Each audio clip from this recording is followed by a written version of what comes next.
preventiva de Jair Bolsonaro, decretada pelo ministro do Supremo Tribunal Federal, Alexandre de Moraes, é a consequência jurídica de um fato objetivo. O ex-presidente tentou destruir a tornozeleira eletrônica que o mantinha em regime de prisão domiciliar. Não se trata de suposição ou interpretação criativa da lei. Bolsonaro admitiu à Secretaria de Administração Penitenciária do Distrito Federal que utilizou um ferro de solda para tentar abrir o equipamento por curiosidade. Ora, além de inverossímil, essa justificativa é irrelevante para o direito. À luz do artigo 312 do Código de Processo Penal, está-se diante de uma inequívoca violação de medida cautelar, ou seja, base sólida para que a ordem de prisão em regime fechado expedida por Moraes.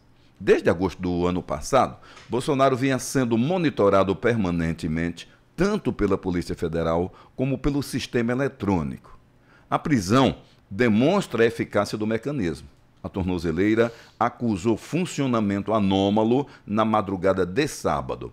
O Centro de Monitoração comunicou o fato ao STF e Moraes pôde agir com base em um dado preciso e ao fim confessado. Se esse sistema der certo, o mau comportamento de Bolsonaro poderia ter passado despercebido, abrindo perigosa margem para sua fuga. A destruição do equipamento, comprovada por vídeo, ocorre a poucos dias do trânsito em julgado da ação penal 2668, na qual Bolsonaro foi condenado a 27 anos, 3 meses de prisão por tentativa de golpe de Estado, entre outros crimes. Após a certificação do fim do processo, será expedido o mandado de prisão para início do cumprimento da pena em regime inicialmente fechado. O momento, portanto, é eloquente. Bolsonaro sabia que sua situação penal se aproxima de um ponto decisivo e ainda assim, ou talvez por isso, violou a medida cautelar que lhe permitia permanecer em casa.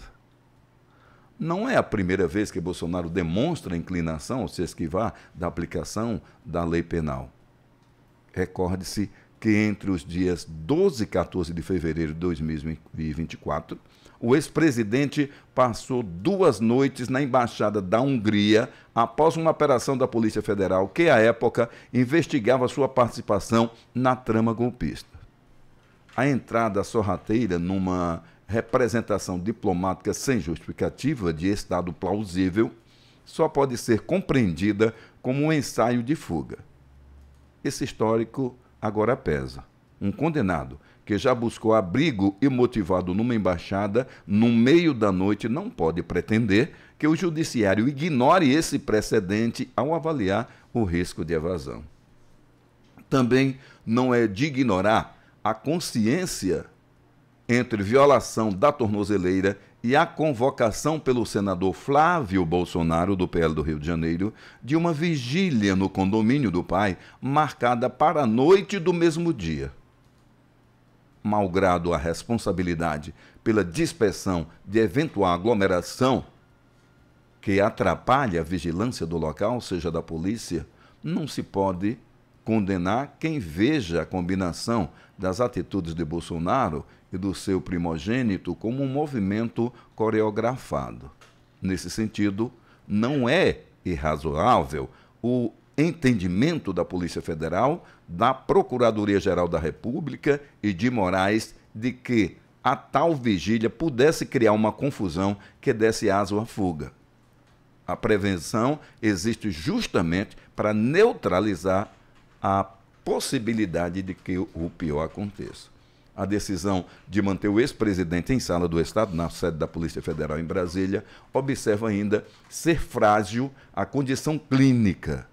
Moraes procedeu corretamente a autorizar que a equipe médica que acompanha Bolsonaro tenha acesso irrestrito a ele, sem necessidade de autorização prévia do Supremo. Trata-se de medida a um só tempo prudente e coaduna com a legislação aplicável a presos em situação especial como Bolsonaro. A prisão preventiva de Bolsonaro, por todas as razões de fato e de direito que consubstanciaram, não foi excessiva nem tampouco abusiva.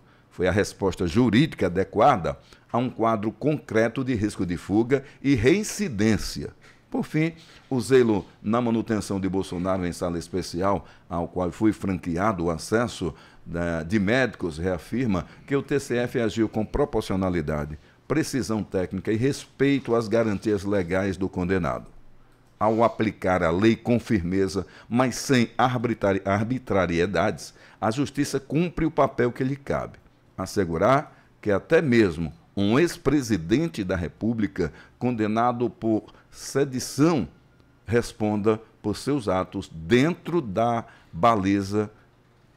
balizas do Estado de Direito. Esse artigo está no jornal Estadão. E esse foi o nosso Papo Aberto de hoje. Sua melhor sintonia, 106,9. Notícias da manhã.